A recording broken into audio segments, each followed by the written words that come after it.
One of the biggest distinctions between shows that are made for adults and shows that are made for children is that you rarely hear much about the people who make shows for children. Studios go out of their way to promote the latest Christopher Nolan film or the latest action movie directed by James Cameron or whoever. Adults are expected to buy tickets to see these films primarily on the basis of the famous people who worked on them. But when it comes to productions that are intended for children, you're left oftentimes in the dark. You're really not supposed to know anything about the people producing these shows. Instead, those productions are marketed directly towards children, usually with the help of cutting-edge animation and CGI and all the rest of it. Parents aren't told anything about who's putting this stuff together behind the curtain. And that's why the other day I decided to take a close look at someone named Linz Amir. Linz Amir is not a household name. Very few people have ever heard of this person. But recently, Linz was hired by Nickelodeon to help write for a spin-off of the hugely popular children's show Paw Patrol. And if you're not familiar with Paw Patrol, chances are that you don't have kids, because every child under the age of 7 has seen this show, sadly, for the most part. And that's not an exaggeration, by the way. According to Paramount, worldwide, more than 350 million households tune in to this show. So very, very popular. Now, for the record, just to get my own biases out of the way, I've already banned Paw Patrol in my house simply because it's an incredibly annoying, obnoxious children's show with dull, lifeless animation. And before we even get to the wokeness, it's already everything that's wrong with children's entertainment. There's no heart to this show. It has no soul. There's no creativity. There's no art.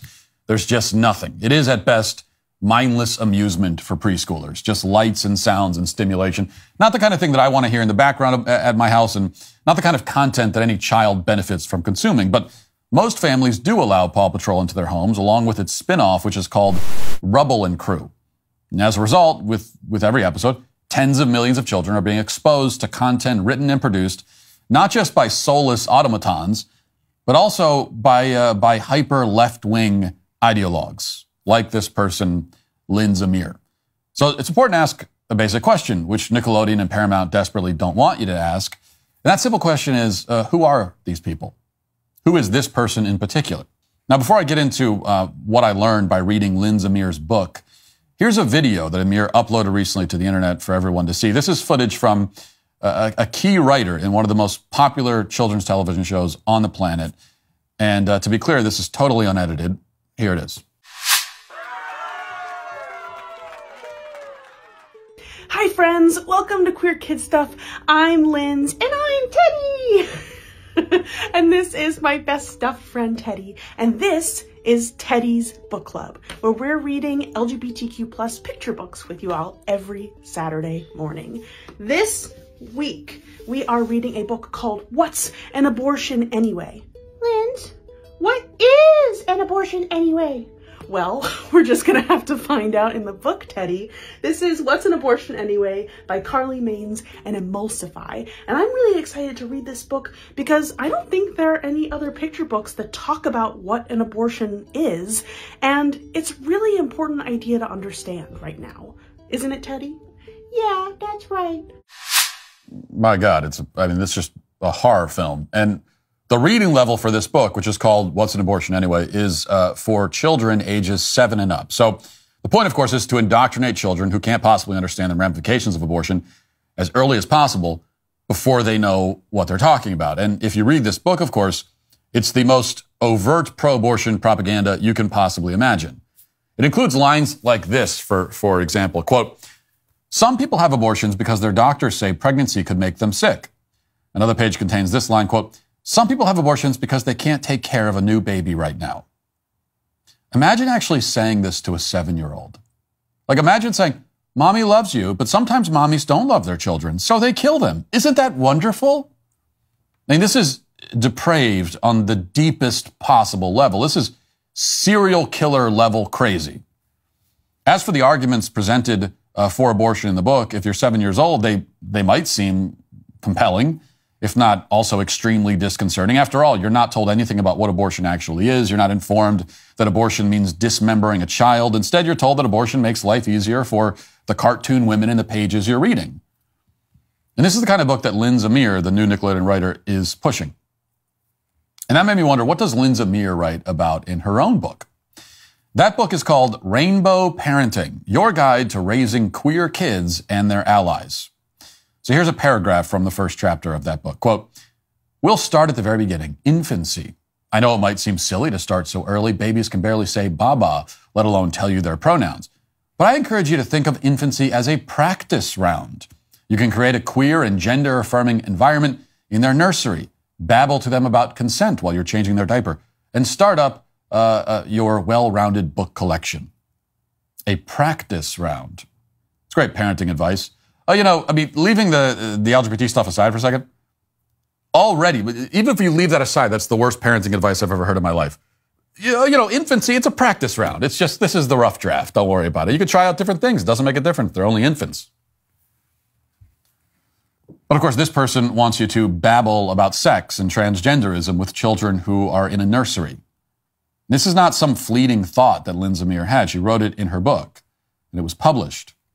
And it goes from there, quote, "You can introduce toddlers to big abstract concepts like queerness and difference and develop healthy skills like body kindness and consent.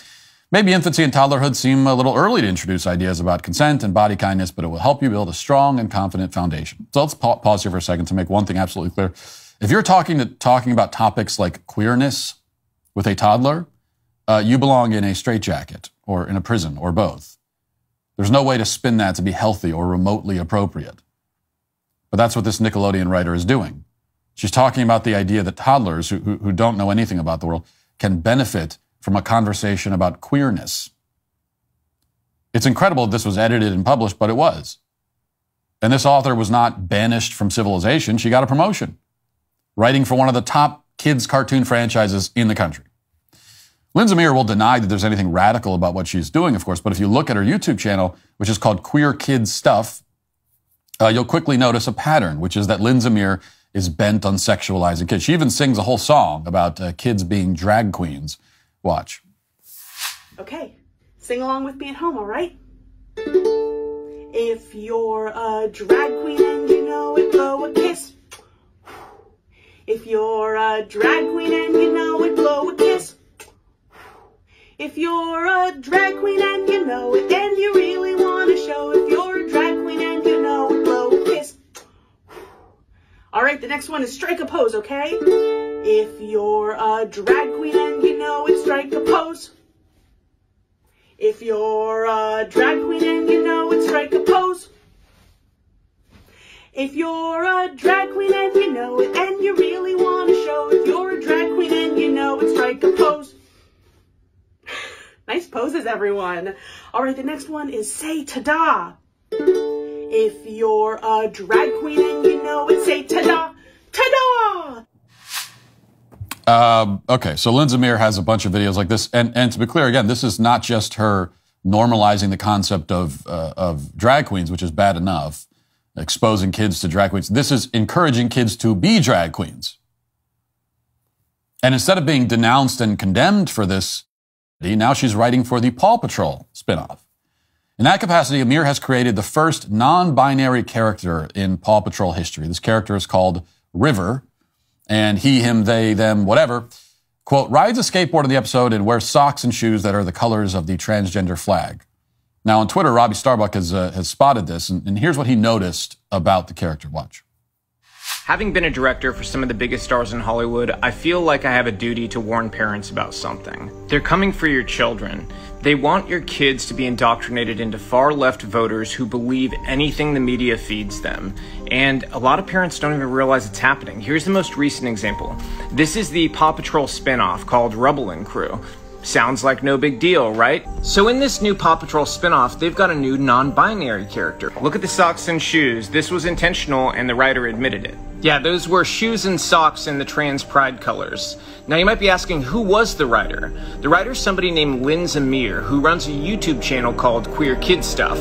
And it's as bad as it sounds. They indoctrinate kids and provide quote-unquote LGBTQ+ resources for them. These are the types of people spending time alone with your child, indoctrinating them into this woke mass hysteria. If you don't want people like this indoctrinating your kids and reaching the inside of your home with their woke far-left hysteria, it's time to turn the TV off, guys. Rubble and Crew isn't alone. Netflix did the same thing. So did Transformers. So did Blue's Clues. They want to sexualize your kids. This is a grooming pipeline. It starts here with these subtle references in TV shows your kids get indoctrinated with. Then they head off to public school where their teacher indoctrinates them further. And before you know it, you have a child that is fully indoctrinated into the woke cult. You know now, so you can stop it. Turn the TV off. So there you go. And of course, again, it is worth emphasizing that in a just society, which of course is not the kind of society we live in, but if we did live in such a society, then someone like Lynn Zamir would be put under arrest. There would be federal agents going to her house, and rather than going to the homes of like pro-lifers who protest at an abortion clinic, they'd be going to her house and they'd be carting her away in handcuffs. Now, a couple things to note here. First, this is not the first time that Paw Patrol has pushed this kind of propaganda on children. Even back in 2020, they were, as you can see here, displaying the so-called non-binary flag by adorning a boat in the colors of the flag.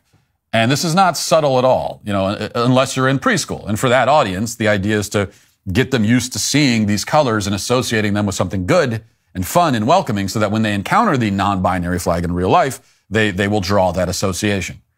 Subliminal messaging is a big part of kids' cartoons these days. As Robbie noted, it's part of virtually all children's entertainment now. So how do you get people to buy into this concept, one that you can't defend or even answer any questions about?